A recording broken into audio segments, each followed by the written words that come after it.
പാലാ നഗരസഭയിൽ പുളിക്കക്കണ്ടം കുടുംബം ഏത് മുന്നണിയെ പിന്തുണയ്ക്കും എന്നതിൽ സസ്പെൻസ് തുടരുന്നു. ഇന്ന് രാത്രി 7:30 മാധ്യമങ്ങളെ കാണുന്ന ബിനു പുളിക്കക്കണ്ടം തീരുമാനം പ്രഖ്യാപിക്കും. ലാൽ കൃഷ്ണനാണ് ഇപ്പോൾ വിവരങ്ങളുമായി കോട്ടയത്ത് നിന്ന് ചേരുന്നത്. ലാൽ, ഈ ജനസഭയൊക്കെ ചേർന്നിരുന്നതാണ്, എന്ത് തീരുമാനത്തിലേക്ക് എത്തിച്ചേർന്നു എന്നാണ് അറിയാൻ കഴിയുന്നത്. ലാൽ,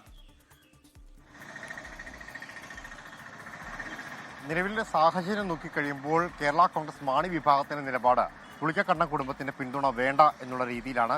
പ്രതിപക്ഷത്ത് ഇരിക്കേണ്ടി വന്നാലും ആ പിന്തുണ സ്വീകരിച്ചില്ലെങ്കിൽ തടസ്സമില്ല എന്നുള്ളതാണ്. സത്യത്തിൽ 2 സീറ്റുകളുടെ പിന്തുണയാണ് ഇടതുമുന്നണിക്ക് വേണ്ടത്. അതിൽ മഹാഭൂരിപക്ഷം ഉള്ളതും കേരള കോൺഗ്രസ് മാണി വിഭാഗമാണ്. അതുകൊണ്ട് തന്നെ മാണി വിഭാഗത്തിന്റെ തീരുമാനത്തിലാണ് LDF ഏറ്റവും മുൻഗണന കൊടുക്കുന്നത്. പന്ത് ആ ഘട്ടത്തിൽ മാണി വിഭാഗത്തിന്റെ കോർട്ടിൽ തന്നെയായിരുന്നു.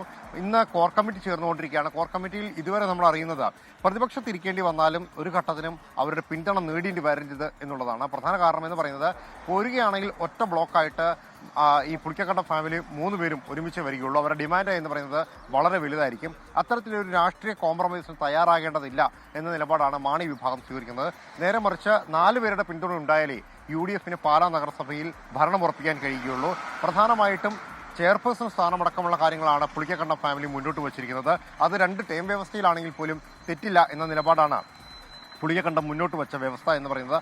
ആ വ്യവസ്ഥ അംഗീകരിക്കുകയാണെങ്കിൽ UDFനൊപ്പം തന്നെ നിലനിൽക്കുന്ന അവസ്ഥയായിരിക്കും. പുളിക്കക്കണ്ടത്തിന്റെ 3 പേരുടെ പിന്തുണയ്ക്ക് പുറമെ വിമതയായി മത്സരിച്ചുകൊണ്ടിരുന്ന മായയുടെ പിന്തുണയും UDF ഉറപ്പാക്കും. നേരെ മറിച്ച് മായയെ മറുകണ്ഠത്തിലെത്തിക്കാൻ സാധിച്ചിട്ടുണ്ടെങ്കിൽ പുളിക്കക്കണ്ടം ഫാമിലി UDFന്റെ കൂടെ നിൽക്കുകയാണ്. 13-13 എന്ന നിലയിലേക്ക് വരും. അങ്ങനെയാണെങ്കിൽ നറുക്കെടുപ്പ് എന്ന ഘട്ടത്തിലേക്ക് വരും. അത് ഒരു രാഷ്ട്രീയ വിജയമായി കണക്കാക്കാമെന്നുള്ളത് കണക്ക് കൂട്ടുന്നുണ്ട്. പക്ഷേ അത് ഏത് തരത്തിൽ ആ സമവാക്യങ്ങൾ പൂർത്തിയാകും എന്നുള്ളതാണ് ചോദ്യചിഹ്നമായി നിൽക്കുന്നത്. പ്രധാനമായിട്ടും UDF വിമതയായിട്ട് മത്സരിച്ച മായയുടെ പിന്തുണ LDFന് ഉറപ്പിക്കാൻ കഴിയുമോ എന്നുള്ളത് അവസാന നിമിഷവും ഒരു ശ്രമമായി തന്നെ നടത്തുന്നുണ്ട്. പക്ഷേ അത് പൂർണ്ണ തോതിൽ വിജയിക്കാനുള്ള സാധ്യത കുറവാണ്. കാരണം തിരഞ്ഞെടുപ്പ് ഫലം വന്ന സമയം മുതൽ ഏകദേശം ഒരു പിന്തുണ മായ UDFന് നൽകുന്നുണ്ട്. അത് അങ്ങനെ തന്നെ തുടരാനാണ് സാധ്യത എന്നുള്ളതാണ് വിലയിരുത്തപ്പെടുന്നത്.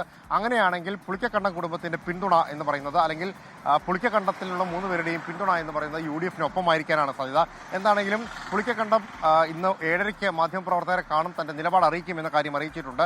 അതിന് തൊട്ടു പിന്നാലെ UDF നേതാക്കളും മാധ്യമങ്ങളെ കണ്ട് ചില കാര്യങ്ങൾ വെളിപ്പെടുത്തും എന്ന കാര്യമാണ് ഇപ്പോൾ അറിയിച്ചിട്ടുള്ളത്. ഉന്മേഷ്, ശരി. ലാൽകൃഷ്ണനാണ് വിവരങ്ങൾ നൽകിയത്. ലോകത്തെവിടെയായാലും ഏത് സമയത്തും 24 വാർത്തകളും ഓഗ്മെന്റഡ് റിയാലിറ്റി പാക്കേജുകളും എക്സ്പ്ലെയിനറുകളും വിശദമായി കാണാൻ ഞങ്ങളുടെ YouTube ചാനൽ നിങ്ങൾക്ക് സബ്സ്ക്രൈബ് ചെയ്യാം.